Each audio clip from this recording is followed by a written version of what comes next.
Fala aí, eu sou o Lucas do Responde Aí. Vamos bater um papo sobre a resolução de sistemas lineares?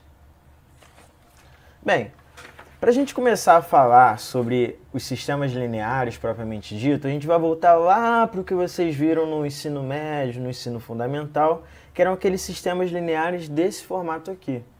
Acredito que você deve estar aí pensando, relembrando o que você viu lá com a tia Teteca. Mas assim, como é que a gente resolvia esse tipo de sistemas? Isso vai ser importante. Pensa sobre isso e vai guardando, porque daqui a pouco a gente vai falar sobre. Óbvio que quando a gente está falando de ensino superior, a gente precisa de coisas mais complexas, mais concretas para a gente resolver.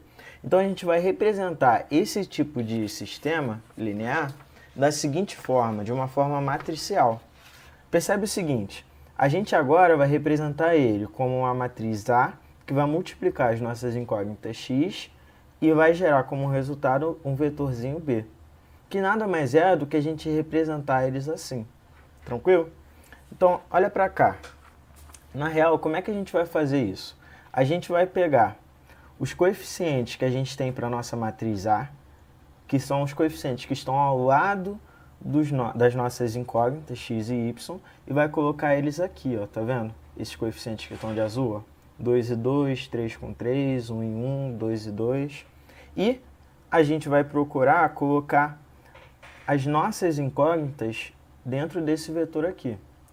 E a resolução que está aqui em vermelho, que é o nosso vetorzinho B, do lado do sinal de igual, beleza? Só que assim, uma forma da gente representar essa matriz também é de uma forma que a gente chama de matriz aumentada, beleza?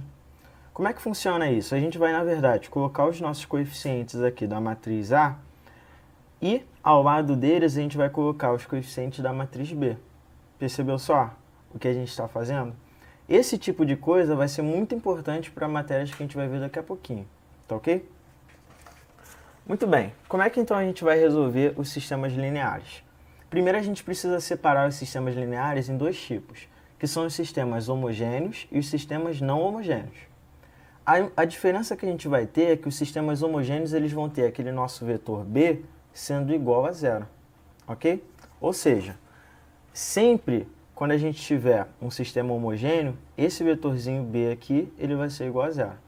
Coloquei um exemplo aqui para a gente entender melhor qual é o primeiro tipo que a gente chamou aqui de isolar as variáveis.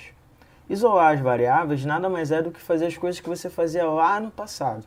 Percebe o seguinte, eu estou multiplicando aqui essas matrizes, ó, 1 vezes x, x, 1 vezes y, y, e isso precisa ser igual ao primeiro aqui, que é o zero, tranquilo? 2 vezes x, 2, menos 3 vezes y, menos 3y, e isso precisa ser igual ao valor que eu tiver aqui na nossa segunda linha. Então, esse sistema aqui é muito parecido com o que a gente já sabe resolver. Então, como é que a gente faz ele? Primeiro, a gente vai isolar o x na nossa primeira equação, daí a gente vai ter que o x vai ser igual a menos y. Depois a gente vai substituir esse valor que a gente encontrou aqui na nossa segunda equação. Ok? Tranquilo isso? Então, a partir disso daqui, a gente consegue encontrar os valores do x e do y. Ok, nada de novo por aqui. Qual é a segunda forma da gente resolver? Então, para que a gente precisa de uma outra forma de resolver sistemas lineares se aquela já estava mais do que suficiente? Caramba, Lucas, você quer complicar a minha vida. Para que eu preciso disso? Muito bem. O escalonamento, que é a segunda forma que a gente vai resolver os sistemas lineares, ele funciona da seguinte forma. Para que ele serve? Ele vai servir para sistemas mais complexos. Por exemplo, imagina esse sistema aqui. Percebe que esse sistema ele tem três variáveis, tá vendo? x1, x2 e x3.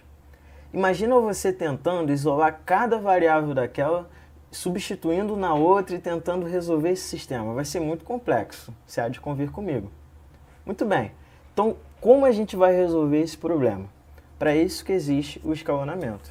O escalonamento ele vai funcionar com as seguintes regras.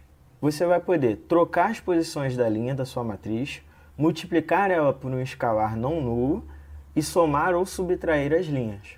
Mas como isso vai funcionar? Vamos ver um exemplo para a gente entender? Muito bem. Eu vou pegar aquela matriz que a gente tinha, que eu mostrei para vocês agora há pouco, e a gente vai resolver essa matriz aqui, ok? Como eu falei para vocês, a matriz aumentada é algo que a gente pode usar e que vai ser muito útil para a gente na hora da gente escalonar. Então percebe o seguinte, eu escrevi essa matriz aqui da seguinte forma. Coloquei os coeficientes que eu tinha na minha matriz A e coloquei o meu vetor B do ladinho dela, beleza? E estou escalonando aqui. Como é que a gente escalona, né? O que significa a gente escalonar? Escalonar nada mais é do que a gente tentar colocar, eliminar os valores que a gente tem abaixo dos nossos pivôs, que são cada primeiro elemento desse aqui da nossa diagonal, ó. O 1, o 4 e o 5 aqui. Então a gente precisa encontrar artifícios de colocar esses valores aqui, que estão abaixo do nosso pivô, como sendo zero. Ok? Fiz aqui o nosso escalonamento, depois você dá uma olhadinha para você entender como é que a gente chegou nesse resultado final. Então, essa matriz que a gente tinha no nosso início, ela foi transformada nessa matriz aqui, beleza? Muito bem. Como é que a gente vai resolver isso então? Percebe que vai ser muito mais fácil na hora da gente isolar, né? Olha só como é que vai ficar. Quando a gente isolar e multiplicar aqui esses valores, ó, a gente vai fazer, ó, 1 vezes x1 vai ser igual a x1. 1 vezes x2, x2. 2 vezes o x3, 2x3. Isso precisa ser igual ao primeiro valor daqui, que é o zero. E assim a gente vai fazer também para a segunda linha. 3 vezes o x1, 0 vezes o x1 dá 0. 3 vezes o x2, 3x2. 1 vezes o x3, x3. E isso precisa ser igual ao segundo valor. A terceira linha, ela está toda igual a zero. Então a gente não precisa escrever ela. Agora percebe o seguinte, fica muito mais fácil a gente resolver o sistema dessa forma. Percebeu só? A gente conseguiu isolar tudo o que a gente queria. Percebe que uma das nossas variáveis aconteceu dela se tornar uma variável livre. O que é uma variável livre? É uma variável que a gente vai usar como parâmetro para outra. Então aqui eu usei o x2 como parâmetro, tá vendo?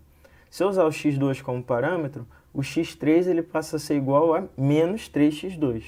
E o x1 ele passa a ser igual, a gente resolvendo, substituindo aqui nessa primeira equação, a ser igual a 5 vezes o x2.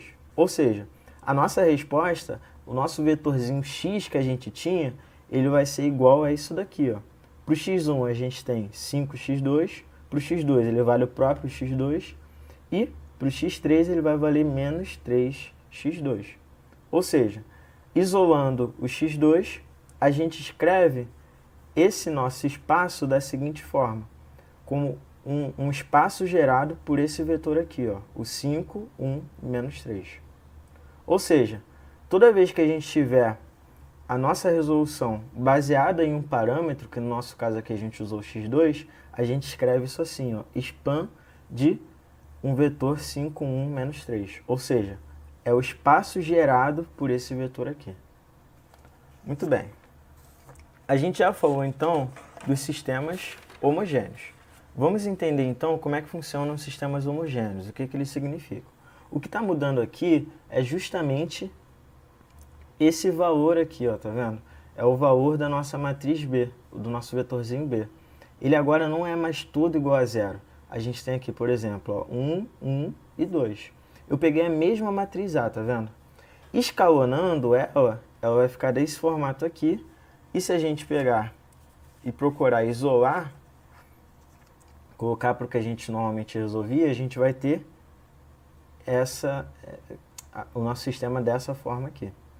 Para a gente resolver isso, considerando o nosso x como parâmetro, a gente vai ter isso aqui, ó.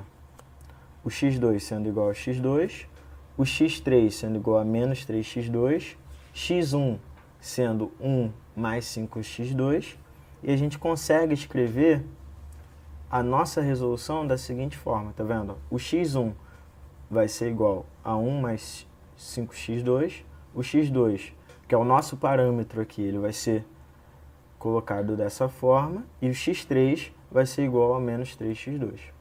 Só que percebe o seguinte, quando a gente fez a resolução do nosso sistema linear homogêneo, a gente encontrou um determinado valorzinho, né?